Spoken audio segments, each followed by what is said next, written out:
This is a podcast by the Straits Times. Well, Audrey, here we are at the start of a new year. Are you feeling more energised and more hopeful about 2026? Well, I would hope so. I mean, I think 2025 ended off for me with me being really depressed about the state of the environment, right? COP30 wasn't a great success, in my opinion.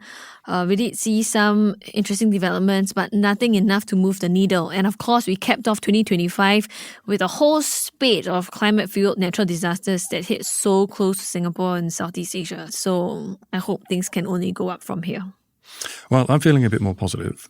And I'm raring to go, especially since this is a fire horse year.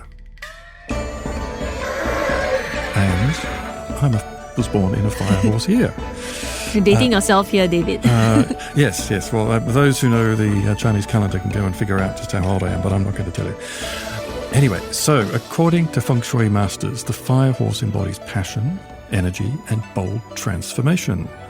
So that is our, I think, focus for this podcast.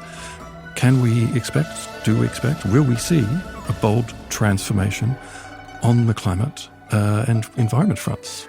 Well, here's really looking forward to it. Because like you, I'm also born in the year of the horse. Welcome to Green Pulse, an environmental podcast series by the Straits Times, which aims to provide you with a unique Southeast Asian perspective on global environmental challenges. My name is Audrey and I'm your co-host. And I'm David, and I'm also a co-host. Okay, so maybe we could get started by, giving those tuning in the lay of the land, right? What are some of the key events we're going to look out for the year ahead? And I think since we're in January, one of the biggest and one of the most anticipated things would be the fact that the High Seas Treaty, or the Biodiversity Beyond National Jurisdictions Treaty, will kick in from January 20-something, I think, right? January 17. Yeah, and that comes after the treaty itself was adopted, like the text was agreed upon in 2023, but it couldn't really come into effect until 60 countries ratified it. And we crossed that threshold in September, and now we're going to have this treaty to protect the marine areas outside of any country's control kick in by this month. The reason why this is important is because the majority of the ocean area is not protected. So, and this areas outside national jurisdiction comprises roughly 2/3 of the ocean, or about half the planet's surface. So it's a huge area. I think only 1% of the high seas has actually got any sort of marine protection. But the High Seas Treaty, or BBNJ, aims to change that. So it sets out an architecture for marine protected areas, which is really important. Transnational ones? Yes. I mean, no, not transnational, since it's outside national jurisdiction. But managed, I think, across. I think it should be managed by countries with adjoining, hopefully, marine protected areas. Yeah. So, okay. Fun fact: in June last year, when I was in Nice for the UN Oceans Conference, I actually visited trilaterally managed marine reserve managed by Monaco, France, and Italy. Yeah. So that was a pretty interesting element, because it shows that it is possible, for countries to come together to kind of co-manage a natural resource. Yeah. And the other thing too, I think it also sets out, the treaty also sets out guidelines for environmental impact assessments, which is really important, and also the benefit sharing of marine genetic resources as well. Yeah. I mean, we kind of take this stuff for granted, be it the resources in anything from seaweed to fish to corals. Some of these have really valuable chemicals and products, but quite often the country where this, or community where this stuff originates, don't get to share the benefits. Yeah. So that's another thing that they're hoping that this treaty will change. It's a bit of a fairer sharing of the wealth. Yeah, and speaking of, the high seas, which is often like a cowboy zone for the marine areas, I am looking forward to seeing how, the implementation of this treaty will kind of interact with what we're seeing on the deep sea mining front. Right? I mean, yes, no countries have officially started mining the deep sea yet, and countries are supposed to wait until there's official regulations and guidelines set up by the ISA, the International Seabed Authority. But last year in 2025, we did see, the certain countries, namely the US, saying that they are going to go ahead and mine anyway. So now with this legal teeth coming into force, it'll be interesting to see how that plays out. Yeah, definitely. But the problem is, what sanctions can be applied to countries that go against this before the ISA comes up with the rules. I think we need to test that. The US says they can do it under their own national law, but is that legally correct? That's the big question. So I think while, the implementation of the High Seas Treaty is something to look forward to, I don't know about you, David, but I just feel so disillusioned with, the state of all these climate treaties, whether they would actually lead into any tangible outcomes. I really try to be positive about these things. I really, really try. But look at the Paris Agreement. Well, yeah. I mean, we've had this discussion before, but, with the Paris Agreement, it has led to, I think, significant policies, and not only to cut emissions, but countries, including Singapore, are starting to look at adaptation, which is really key. Businesses are also looking at the climate risk assets, to their assets in vulnerable areas, places where there's flooding, fires, and so forth, or businesses that have very long supply chains. Yeah, I'm not discounting that they have led to tangible outcomes. I guess what I'm most annoyed by or disillusioned by is the speed of change, right? Yeah. And the fact that all these climate disasters are still playing out, like the whole spate of flooding events that have happened throughout Asia, from Thailand to, Sri Lanka. Our correspondents have been on the ground to these places, and it's so depressing to see all these lives and livelihoods just getting washed away. So, so while High Seas Treaty is something to look out for, and how some of this could, eventually translate into new marine protected areas or increased efforts to ensure that the marine genetic resources can be shared with all countries, even those who are landlocked. I'm really hoping for some real political change as well. So I guess the point is, at least countries are still coming together to discuss the problem. Yes, the progress is a bit like the hare and the tortoise.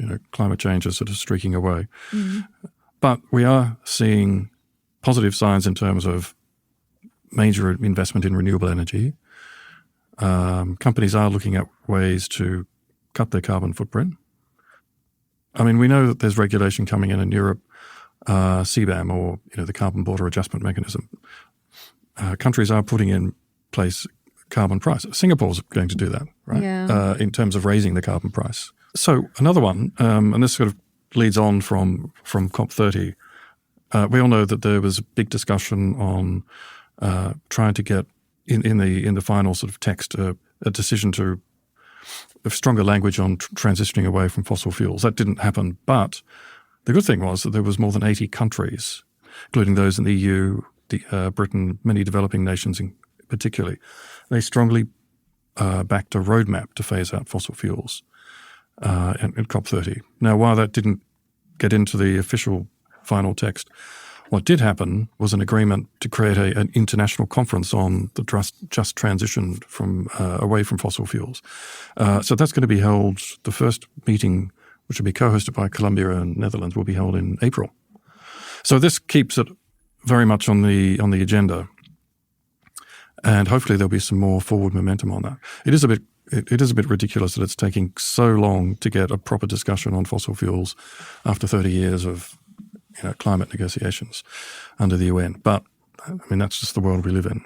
I think there are some other interesting climate-related initiatives that we can look forward to in Singapore would be the increase in the carbon tax, right? So our carbon tax first kicked in in 2019 with an initial pathetic rate of $5 per tonne of emissions that went up in 2024 to $25 per tonne. Quite a significant hike that was really quite unexpected among the climate community here.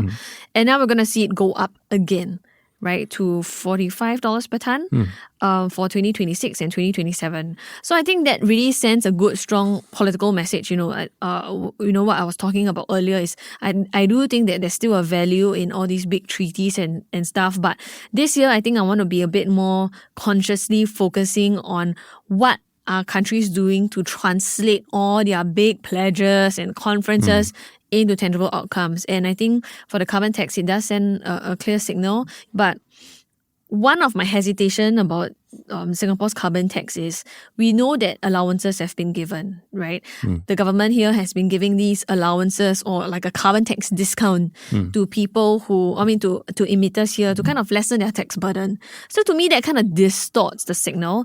And what makes everything much more unclear is that we don't know who gets it. I think we did hear something about how if you're trade exposed, you kind of get more allowances. But who exactly are getting it and how long these allowances will last? All these are not clear. The government has not given details, and when questioned in Parliament, they say that it will be revealed in due time and there are sensitivities involved. But they've never revealed the exact number or the names of the companies that have to pay the carbon tax, right? But Reuters did break the news that some of these allowances can be up to 70% of a tax bill. So it's not a small amount, and if it continues, it really defeats the purpose of having a carbon tax regime in place in the first place. So what else is on the radar then for Singapore this year? I think I am most keenly watching for this carbon tax increase. We are seeing a lot of developments. We did see quite a lot of developments on the energy and carbon markets front in Singapore last year. How that will eventually translate. So last year we saw a lot of like agreements, right? In Singapore and country X, Y, Z signed an agreement to trade carbon credits or to learn more about nuclear energy from each other. So this year, I'm also hoping to see what some of these agreements lead to. Are we seeing actual transfer of credits? So I'm looking forward to seeing how more of these agreements pan out.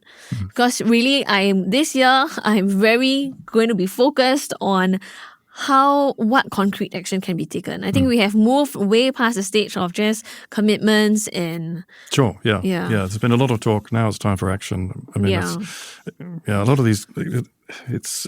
We've seen these big meetings, UN Climate or the Convention on Biological Diversity. These are all big implementation meetings, but actually they don't really seem to get into the nitty-gritty of implementation. It's more about things that actually have to happen now but aren't really happening. They keep pushing it back to the future. What about you, David? What are you looking out for on the international front?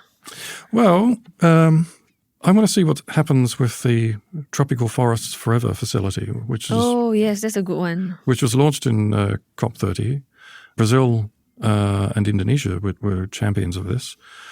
And the fund, which at its very simplest, the fund rewards tropical countries for not chopping down their trees. And the aim is to eventually raise about $125 billion, which will be invested in bonds and other things, which will then annually make a return, which can then be dispersed to countries that basically stop their forests from being chopped down.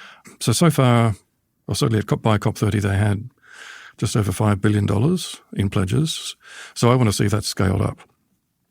And I also want to see if other Southeast Asian countries sign up too. I think Cambodia did. But, I'd like to see Malaysia, Thailand, Vietnam, Myanmar, if that's possible, sign up, and Papua New Guinea, all of them, basically. Yeah. So I had a really interesting conversation with one of my friends recently about how can we protect forests.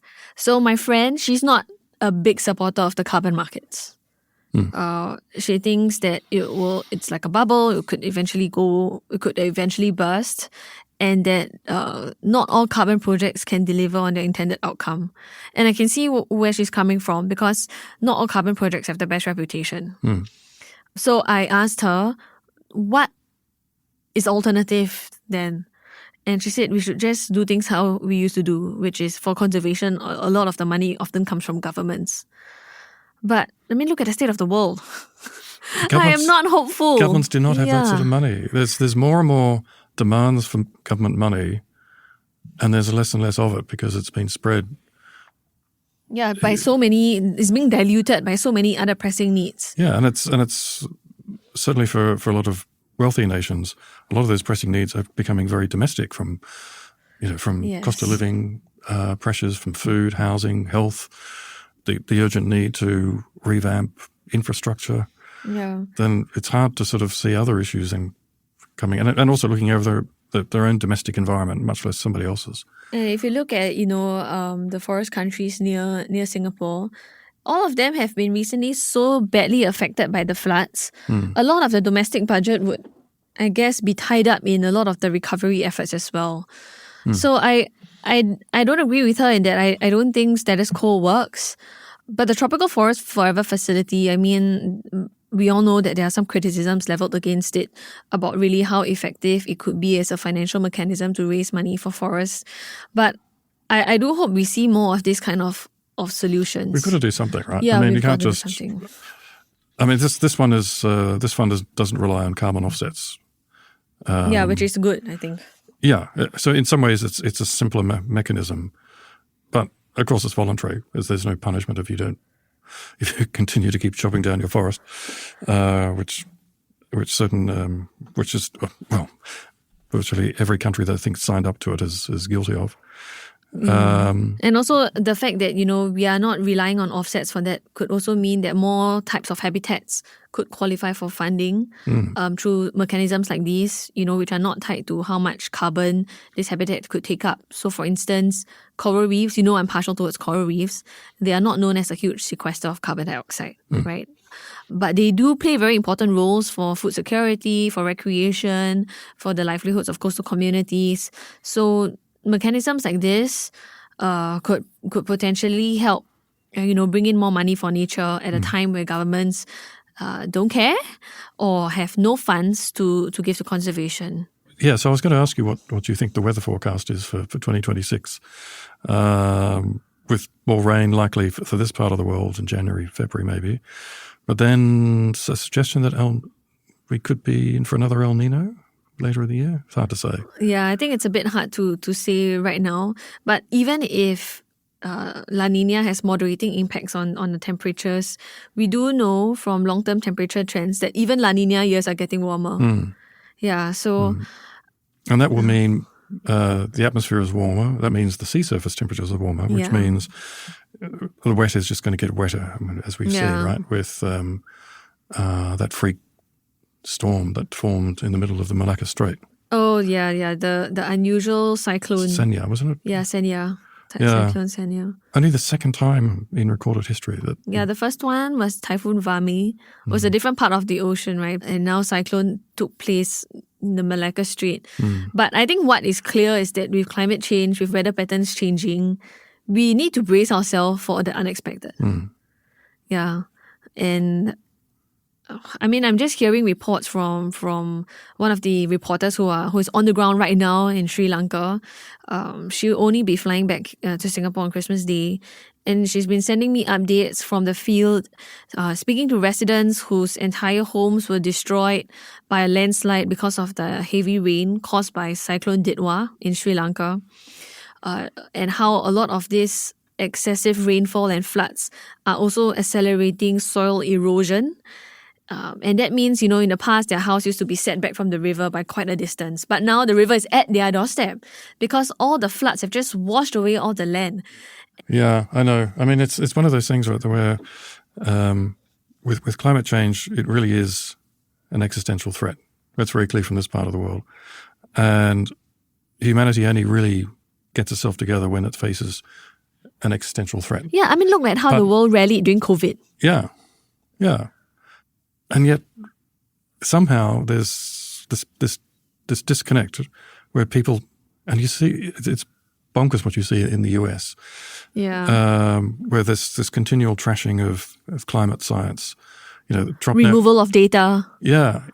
And now Trump wants to close the National Centers for Atmospheric Research in Boulder, in Colorado, one of the centers of climate research in the world. I mean, it's a bit like, it's almost as if like aliens are about to invade us. We just don't do anything about it. Yeah. It's like Don't Look Up. You know, that Yeah. Netflix show? Exactly. But Yeah. returning to a slightly more positive tone, Yes, we need that. CO2 emissions could peak globally this year, if they haven't already. Is that because China is doing more on the renewable energy front? That's part of it. I mean, CO2 emissions are supposed to grow about 1% in 2025, but I think compared to the previous decade, growth has been slowing and slowing and slowing. So it's around about 1% a year. But yes, with China, it's increasingly meeting pretty much all its new electricity demand growth from green energy. And this year was another record year for installations of wind and solar and battery storage. Now, the key thing we need to watch out for is, it doesn't really trip off the tongue terribly easily, but it's China's 15th five-year plan. So this is China's overarching economic plan from out to 2030, I think. And so we'll be looking to see what the new climate and green energy targets are in that plan. And you can be certain that if China mandates these targets, that they will achieve them. So I think we'll see, certainly China's emissions will have, if they haven't peaked, they will certainly peak this year and start to decline. I think that's one area also of, I guess, that's a bit more positive for me, that even though, with what we're seeing in the US, we are not seeing a complete emptying out of the climate space, and that other countries, especially countries like China, which is a huge emitter as well, is also stepping up and not denying the science of climate change, the science and the reality of climate change. But we're also seeing some ongoing positive signs in the US as well. I mean, Trump has been attacking wind farms and wants to, I think he's tried to ban there's 5 offshore wind farms that he wants to stop. And yet a lot of renewable energy stocks did quite well in 2025. And the reason is? Money, but AI and data centers. There's just not enough energy to run these things. Trump his administration has also extended the life of 13 or so coal-fired power stations. But we all know eventually they will have to, because they will be shut down because it's just not cost effective to keep running them on coal. So we will see, I think, certainly in some states, a continued focus on renewable energy. And there's just enormous demand for electricity. Yeah. So, and there's no way that's all going to come from nuclear power or fossil fuels. So they're going to have to ramp up wind and solar, whether Trump likes it or not. Yeah, and on that note, even in Southeast Asia also, right, expected a lot of growth in data centers and energy consumption. And with the ASEAN power grid developing, hopefully we get to see more renewable energy projects, more money especially, being channeled into the region to, help with the interconnections and so on. I think the ASEAN Centre for Energy is also due to release the energy outlook in the first quarter of next year. First quarter of 2026. So I'm also looking forward to seeing how the grid fits into the discussions there. What is the big picture that's going to be provided that would give investors more clarity into putting their money where, the funds are. Okay, so if we were to sum up your views of what 2026 will bring for the environment and climate front in one word? 2, cautiously hopeful. Oh, you took the word from me. I wanted to say cautious. I'm cautious in, every time we have these debates, David, just the two of us, the tables are usually the other way around, right? The roles are reversed. I'm usually the optimist and you are the one who's like, hold your horses. Haha, horses. Going back to where we started. But now, I don't know, I feel like tables have turned. Do you? Well, it's the start of the new year. You have to be optimistic. We'll resume this discussion in June and then see how we feel. Yeah. But I do think that it's important that we persevere and not give up. Absolutely. Yeah. Absolutely. I mean, there are lots of other things we could touch on, I guess. There are lots of positive things I think that are happening and in certainly here in Singapore in tackling food waste, which is a big issue.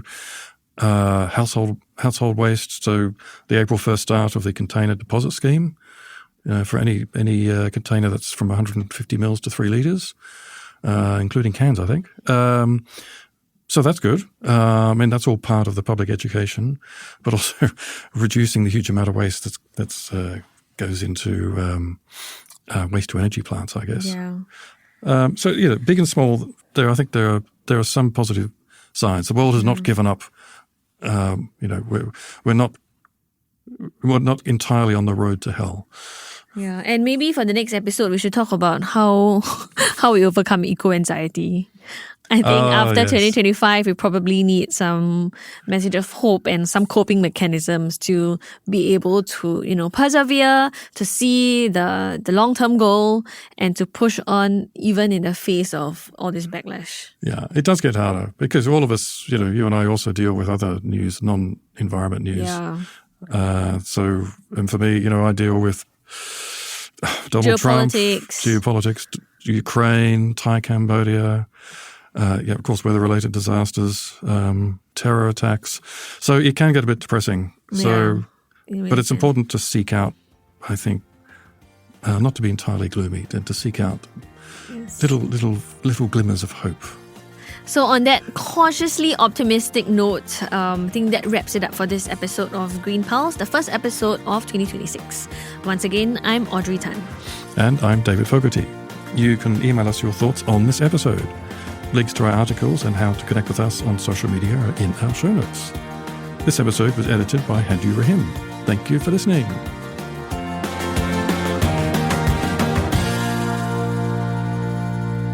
Send your feedback to podcast@sph.com.sg. Find us on Apple Podcasts, Spotify, or within our Straits Times app. Thanks for listening.